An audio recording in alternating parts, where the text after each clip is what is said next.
harcelés par toutes sortes d'informations. Les idées, les théories, les idéologies se propagent très vite, s'affrontent. Certaines se présentent comme des rats de marée qui balayent tout sur leur passage, pour être à leur tour balayés par une nouvelle mode, par une nouvelle pensée. La vérité et l'erreur sont parfois très peu discernables.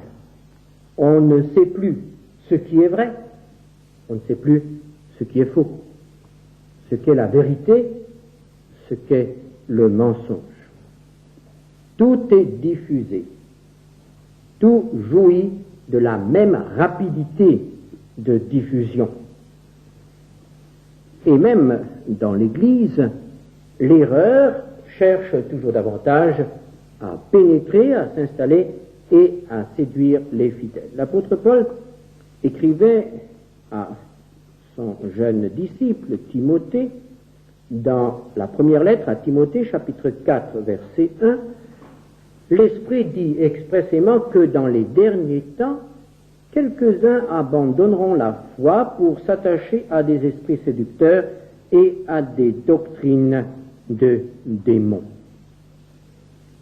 Quel doit être le fondement de notre doctrine? Où trouver la vérité? Quelle doit être la base de notre foi, notre guide? Il y a bien des fondements qui nous sont proposés. Et nous devons nous poser la question, sont-ils bons?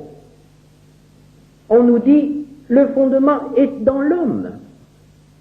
Par exemple, la conscience. La conscience peut-elle être un guide?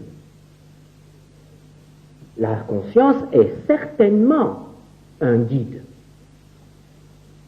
Si elle est bien formée, mais si elle a été déformée dès l'enfance, ou si elle a été déformée plus tard, elle n'est plus un guide, ou elle peut nous guider dans une mauvaise direction. Elle peut nous égarer. C'est ainsi que Jésus disait à ses disciples dans Jean 16, verset 2, « L'heure vient où quiconque vous fera mourir croira rendre un culte à Dieu. » Ces gens-là persécutaient les disciples de Christ, mettaient à mort les chrétiens en toute bonne conscience. Ils étaient persuadés qu'ils agissaient bien dans l'intérêt du peuple et selon la volonté de Dieu. Leur conscience les guidait vers l'erreur, les égarait. Nous devons reconnaître, nous aussi, que nous avons déjà été égarés par notre conscience. Nous avons dit certaines choses, nous avons fait certaines choses, nous avons pris des décisions, nous avons émis des jugements en toute bonne conscience. Aujourd'hui, nous devons reconnaître que nous nous sommes égarés, que nous avons mal jugé, que nous avons mal agi, que nos paroles ont fait du mal. Et nous ne sommes plus du tout certains que notre conscience puisse nous diriger d'une manière infaillible. Agir simplement d'après notre conscience nous a conduit parfois au-devant de graves difficultés. Alors si la conscience ne peut pas nous guider, est-ce la raison, l'intelligence? Souvenons-nous de ce que l'apôtre Paul dit dans Éphésiens 4, verset 18. Ils ont l'intelligence obscurcie, ils sont étrangers à la vie de Dieu, à cause de l'ignorance qui est en eux, à cause de l'endurcissement de leur cœur. La raison, l'intelligence, a permis de très grands progrès. L'intelligence de l'homme est un don de Dieu. Mais il faut que nous sachions que l'homme ne peut pas trouver Dieu seulement par le moyen de l'intelligence. Nous savons qu'au cours de ces dernières années, au cours même de ces derniers siècles, les hommes ont voulu se fier exclusivement à leur raison pour déterminer leur relation avec Dieu, pour connaître Dieu. Et nous sommes entrés dans l'ère du rationalisme. Tout ce qui ne pouvait pas être compris, tout ce qui ne pouvait pas être expliqué, était rejeté. La raison de l'homme devenait le critère de la vérité. Et nous savons que le rationalisme nous a conduits vers l'erreur. La raison ne peut pas être notre guide infaillible. Si ce n'est pas la conscience, si ce n'est pas la raison, ce sont peut-être nos sentiments. On dit parfois, ah, le cœur ne trompe pas. Le cœur ne trompe pas. Est-ce vrai? Si je suis dirigé par l'amour des autres, si j'aime ce qui m'entoure, alors je ne peux faire que le bien. Je ne peux être que dans la vérité. Tout ce qui a comme base l'amour, tout ce qui a comme base la bonne volonté, doit nous conduire vers la vérité. On ne peut pas faire de mal en aimant. L'expérience nous dit qu'on peut faire beaucoup de mal en aimant. Et un dicton populaire affirme que l'amour est aveugle. Un aveugle peut-il être un guide? Certainement pas. Nos sentiments d'amour, de bonne volonté ou de haine ne peuvent pas nous guider, ne peuvent pas nous diriger. Souvenons-nous de ce que dit le sage dans les Proverbes. Proverbe 16, verset 25. Telle voie paraît droite à un homme, mais son issue, c'est la voie de la mort. En moi, je ne trouve aucun fondement, aucun guide qui peut me conduire vers la vérité. Ni la conscience, ni la raison, ni les sentiments. Est-ce que je peux trouver alors ce guide chez les autres? D'abord, nous devons reconnaître qu'ils ont la même nature que nous. Leur conscience peut aussi les égarer. Et leur raison peut aussi être obscurcie. Et pourtant, nous sommes souvent enclins à prendre quelqu'un, un homme, comme guide. Nous essayons de trouver ce guide, de trouver celui qui doit nous conduire à la vérité ou qui doit nous conduire à Dieu. Et c'est ainsi que toutes les religions sont nées. Il y a eu des hommes qui ont été pris comme guides. Il y a eu des hommes qui ont été reconnus par leurs concitoyens ou par ceux qui sont venus après comme ayant une plus grande sagesse ou une plus grande connaissance ou un plus grand discernement, et on les a suivis. On a recueilli leur enseignement. Les grandes religions sont nées. Mais le Seigneur Jésus a posé la question. Luc 6, 39, un aveugle peut-il conduire un aveugle? Ne tomberont-ils pas tous deux dans une fosse? Et lorsque nous pensons à ceux qui ont été appelés les grands guides de l'humanité, est-ce que ces grands guides ont pu rapprocher l'humanité de Dieu? Il y a certaines vérités dans leur enseignement. On trouve de la vérité ou des vérités dans beaucoup d'enseignements, dans dans beaucoup de religions, dans beaucoup de philosophies, il y a des vérités, mais ce n'est pas la vérité.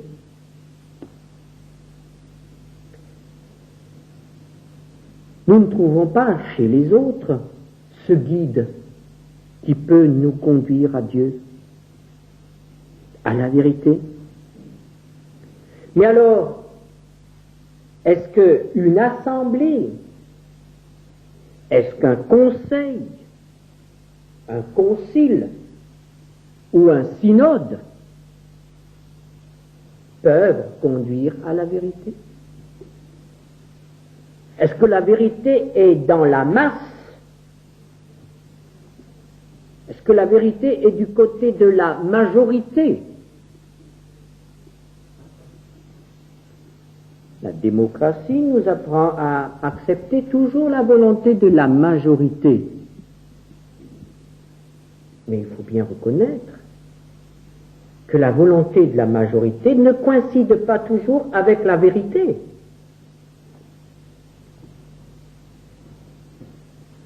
Par exemple, lorsque Moïse a envoyé les 12 espions en Canaan, de quel côté était la majorité?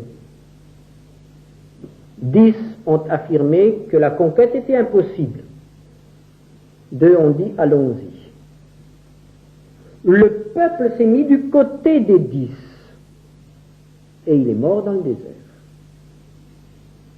La majorité était dans l'erreur. Le peuple était dans l'erreur. Au temps d'Élie, où était la vérité? La majorité était à genoux devant Baal. Et Élie dit à un certain moment, je suis seul. Et Dieu le console en lui disant, il y en a encore 7000. Mais quand même, 7000 sur tout un peuple. Où était la majorité? La masse, le peuple, était dans l'erreur. Et au temps de Jésus, lorsque Jésus s'est trouvé seul devant le Sanhédrin, c'est-à-dire devant le Parlement israélien, il s'est trouvé devant la cour de justice. Il y avait là les plus grands chefs politiques, religieux. Il y avait là les hommes pieux. Il y avait les scribes, les sages. Toute l'élite d'Israël était réunie. Et une extraordinaire erreur judiciaire a été commise. On a condamné le juste, on a condamné l'innocent, et on a accusé le Fils de Dieu d'être blasphémateur. La majorité, l'élite du peuple, était dans l'erreur. La vérité n'est pas forcément du côté de la majorité, de la masse. En réalité, la vérité ne peut pas se trouver chez l'homme. Qu'il soit seul ou qu'il soit en masse, qu'il soit dans une masse. Vous trouvez la vérité. Jésus a dit qu'il est la vérité. Jean 14, verset 6. Je suis la vérité. Ailleurs, Jésus a dit dans Jean 8, verset 40, je vous ai dit la vérité que j'ai entendue de Dieu. Et plus loin encore, justement, devant le tribunal, Jean 18, 37, je suis né et je suis venu dans le monde pour rendre témoignage à la vérité. Quiconque est de la vérité, écoute ma voix. Le témoignage de Jésus est absolument clair. Il affirme qu'il est la vérité. Il n'a pas dit qu'il apporte une vérité, ou qu'il enseigne des vérités, ou la vérité. Il dit qu'il est la vérité personnifiée. Je suis la vérité. Et il donne l'origine de la vérité qu'il représente. C'est la vérité de Dieu, la vérité que j'ai entendue de Dieu. Et à un certain moment, Jésus dira, je ne dis rien de moi-même, je dis ce que j'ai entendu de Dieu. La vérité de Jésus est la vérité de Dieu. Et devant le Sanhédrin, son témoignage est que son but en venant sur terre, en devenant homme, était d'être le témoin de la vérité. Si quelqu'un veut connaître la vérité, il doit s'adresser à Jésus. Jésus a dit, quiconque est de la vérité, écoute ma voix. Nous pouvons donc dire, écoutez Jésus, accepter Jésus, lui obéir, nous met dans la vérité, nous met en contact de la vérité, nous fait connaître cette vérité, et Jésus dit que nous devenons participants de la vérité. Quiconque est de la vérité. Et ainsi, l'humanité se partage en deux, ceux qui sont de la vérité et ceux qui sont dans l'erreur. Le fondement que Christ nous propose est un fondement qui est vraiment solide. Matthieu 7, verset 24.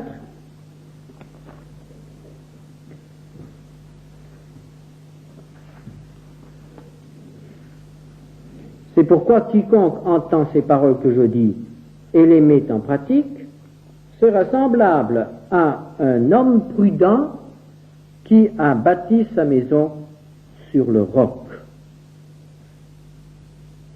Et un peu plus loin, verset 26, quiconque entend ces paroles que je dis et ne les met pas en pratique sera semblable à un homme insensé qui a bâti sa maison sur le sable. Nous avons bien chanté avec les enfants ce petit refrain, le sage sur le roc a bâti sa maison. Puis nous exhortons les enfants à vivre leur vie comme le sage, c'est-à-dire avoir ce fondement qui est Christ. Mais est-ce que nous l'avons accepté nous aussi? Est-ce que c'est ce que nous vivons?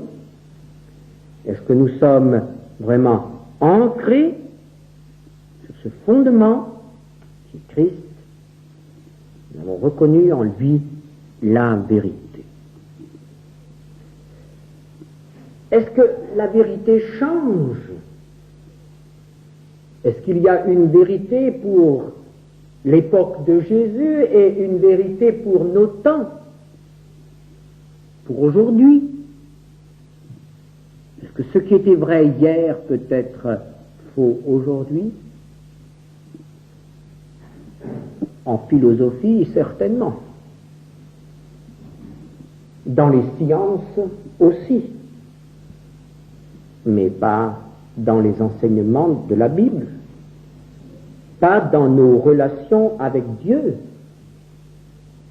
La vérité d'hier reste la vérité aujourd'hui. C'est un fondement éternel. Dans Matthieu 24, verset 35,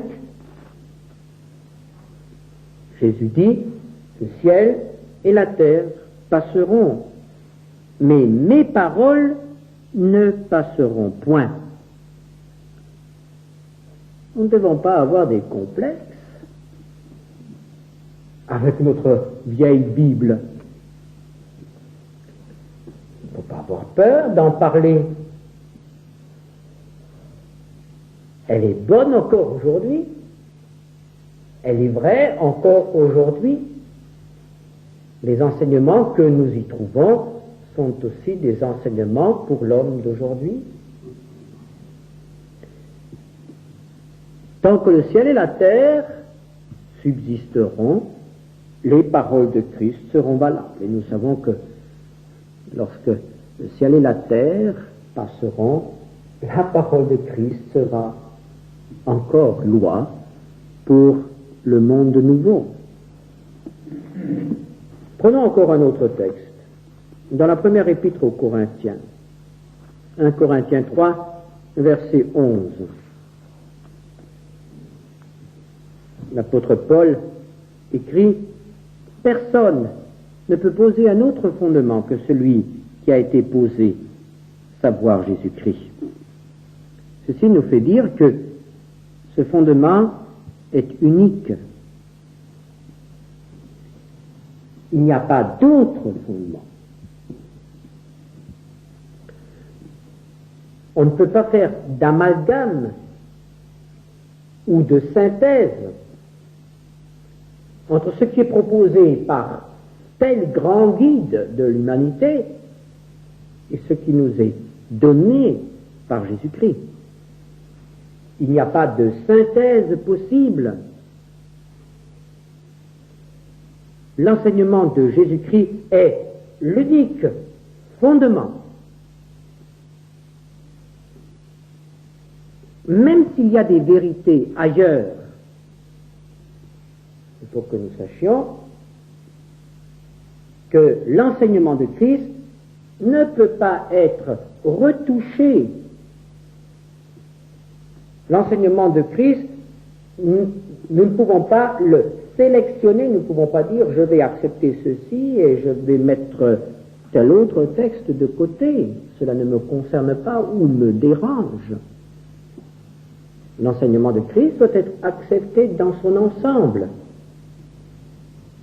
C'est l'unique fondement. Il n'y a pas d'autre fondement solide que celui donné par Jésus-Christ. Et c'est pourquoi Jésus se présente comme le guide. Jésus dit, je suis le bon berger. Et lorsqu'il s'adressait à la foule, il lançait des invitations comme celle-ci, venez à moi. Ou bien, il disait, suis-moi. Il y a une relation personnelle qui doit s'établir entre l'homme et Jésus-Christ. Et cette relation personnelle doit se maintenir, doit se transformer en une relation constante, en une marche avec Christ. Il doit y avoir un accord entre l'homme et Christ. Viens et suis-moi, a dit Jésus. Nous ne pouvons connaître la vérité que si nous avons une relation personnelle avec celui qui a dit « Je suis la vérité ». Jésus a accepté d'être appelé maître et il a appelé ceux qui l'ont suivi disciples. Cela veut dire qu'il y a un enseignement à recevoir, il y a quelque chose à apprendre et nous devons nous en souvenir lorsque nous annonçons l'Évangile.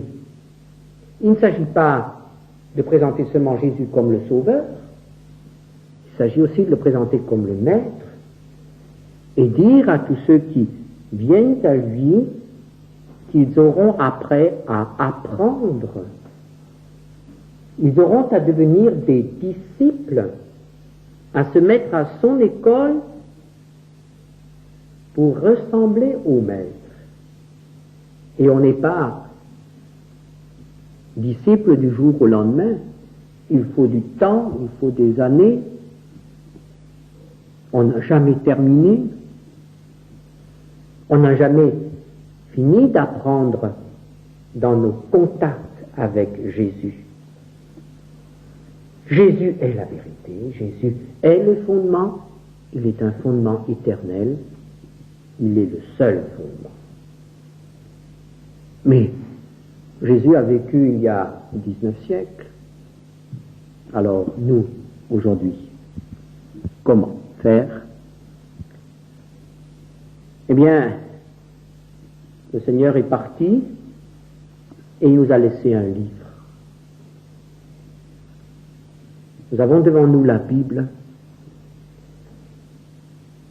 Et dans la Bible, nous trouvons les paroles du Christ.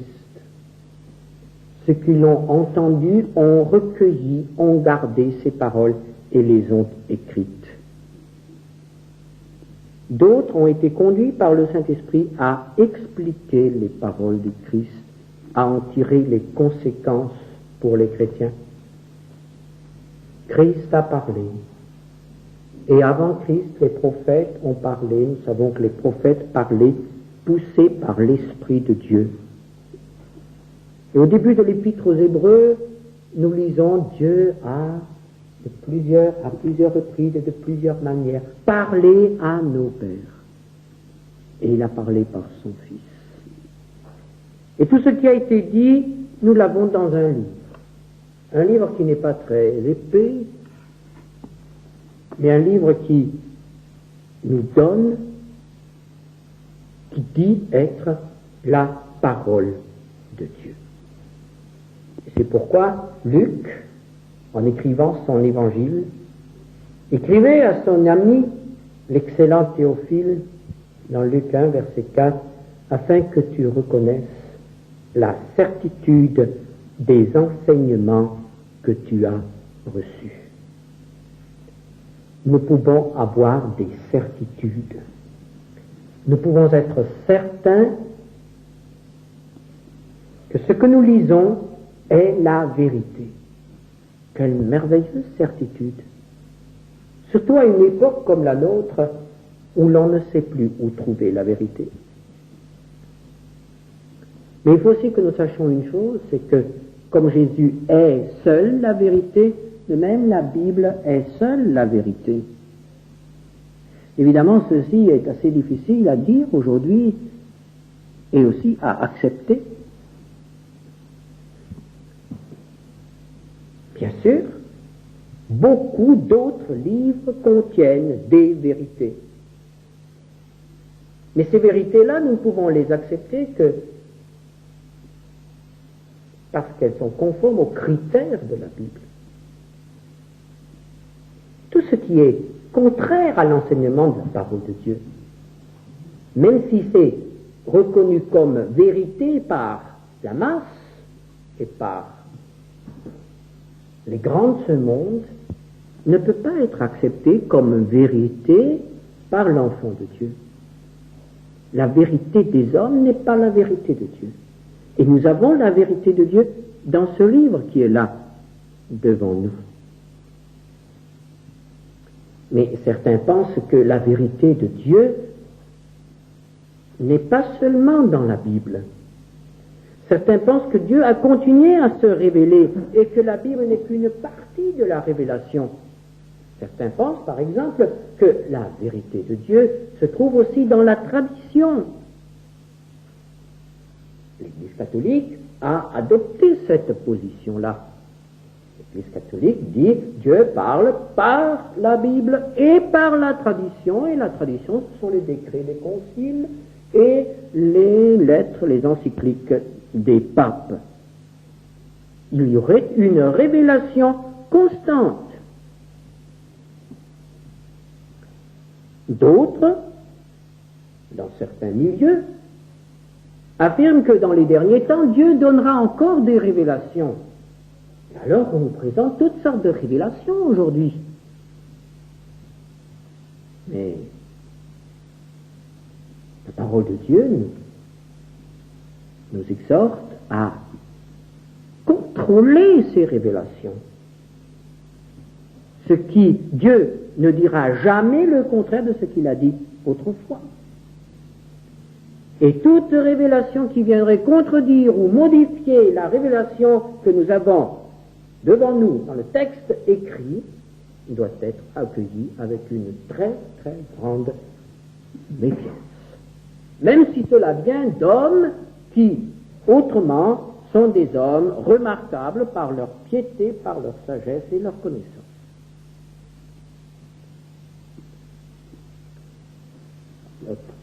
Moïse avertissait son peuple. Deutéronome 13, versets 1 à 5. S'il s'élève au milieu de toi un prophète ou un songeur qui t'annonce un signe ou un prodige, et qu'il y ait accomplissement du signe ou du prodige dont il t'a parlé en disant « Allons après d'autres dieux, des dieux que tu ne connais point, et servons-les », tu n'écouteras pas les paroles de ce prophète ou de ce songeur, car c'est l'Éternel votre Dieu qui vous met à l'épreuve pour savoir si vous aimez l'Éternel votre Dieu de tout votre cœur et de toute votre âme. Vous irez après l'Éternel votre Dieu et vous le craindrez. Vous observerez ses commandements, vous obéirez à sa voix, vous le servirez et vous vous attacherez à lui. Ce prophète ou ce songeur sera puni de mort, car il a parlé de révolte contre l'Éternel votre Dieu, qui vous a fait sortir du pays d'Égypte et vous a délivré de la maison de servitude, et il a voulu te détourner de la voie dans laquelle l'Éternel ton Dieu t'a ordonné de marcher. Tu ôteras ainsi le mal du milieu de toi. Et l'apôtre Paul, plusieurs siècles plus tard, est aussi catégorique. Il dit, dans ce texte bien connu, Galates 1, verset 8, « Quand nous-mêmes, quand un ange du ciel annoncerait un autre évangile que celui que nous avons prêché, qu'il soit anathème. » Il faut bien réaliser ce que l'apôtre Paul disait. L'apôtre Paul disait aux Galates, « Si je revenais vous voir avec un message qui modifie ce que je vous ai annoncé jusqu'à présent, maudissez-moi. Ne m'écoutez pas, rejetez-moi. Je ne serai plus envoyé de Dieu. » L'apôtre Paul était vraiment certain d'avoir apporté l'Évangile. Il avait le témoignage intérieur du Saint-Esprit. Il savait qu'il était dans la vérité. Il a annoncé la parole de Dieu. Et c'est pourquoi il a eu le courage de dire « Quiconque apporterait un message qui modifie ce que je vous ai dit, même s'il s'agit d'une apparition surnaturelle, s'il s'agissait d'un ange, n'ayez pas peur, il est maudit. Il est un serviteur de Satan. »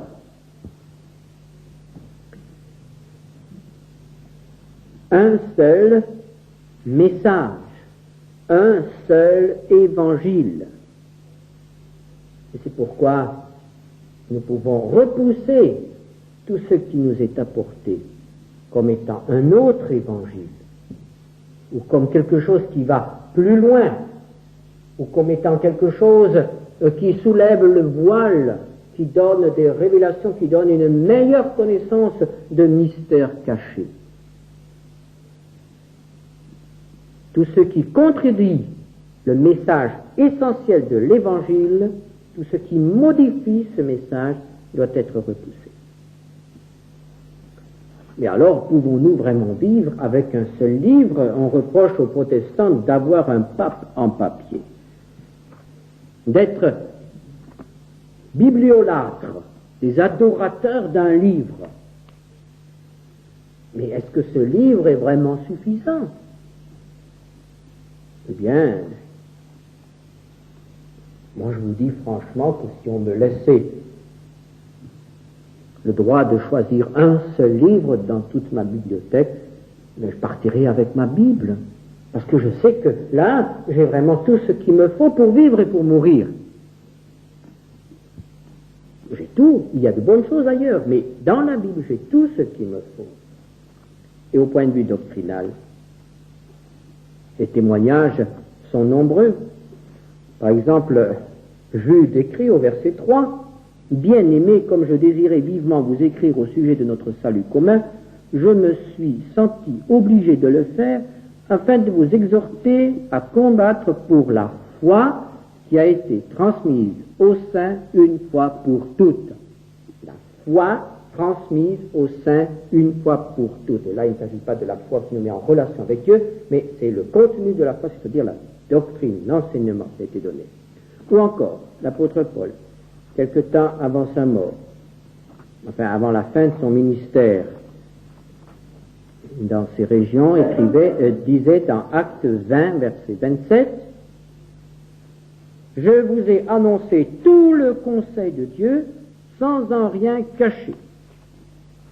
Ou encore, l'apôtre Pierre, nous avons là donc le témoignage de plusieurs personnes différentes, l'apôtre Pierre, dans sa deuxième épître, au chapitre 1er, versets 3 à 4, comme sa divine puissance nous a donné tout ce qui contribue à la vie et à la piété, au moyen de la connaissance de celui qui nous a appelés par sa propre gloire et par sa vertu, lesquels nous assurent de sa part les plus grandes et les plus précieuses promesses, afin que par elles vous deveniez participants de la nature divine, en fuyant la corruption qui existe dans le monde par la convoitise. Retenons cette affirmation, sa divine puissance nous a donné tout ce qui contribue à la vie et à la piété. Voilà donc le seul, l'unique fondement de notre foi, de notre connaissance, de notre doctrine. La connaissance de la vérité est encore possible aujourd'hui. N'ayons pas peur d'opposer la vérité de la Bible, la vérité de Dieu, aux vérités qui nous sont proposées. Et n'ayons pas peur non plus, face à cette vague de scepticisme, de doute, de confusion dans le monde, où plus personne n'ose dire qu'il a la vérité. N'ayons pas peur de dire « moi j'ai la vérité ». Bien sûr, ça fait un peu orgueilleux, mais je crois que ce n'est pas de l'orgueil. Au contraire, il faut dire, cette vérité, je ne l'ai pas inventée moi-même, mais elle m'a été donnée. Et cette vérité, je veux la partager. Elle est là. Soyons des chrétiens sans complexe. Notre cause est encore la bonne. Amen.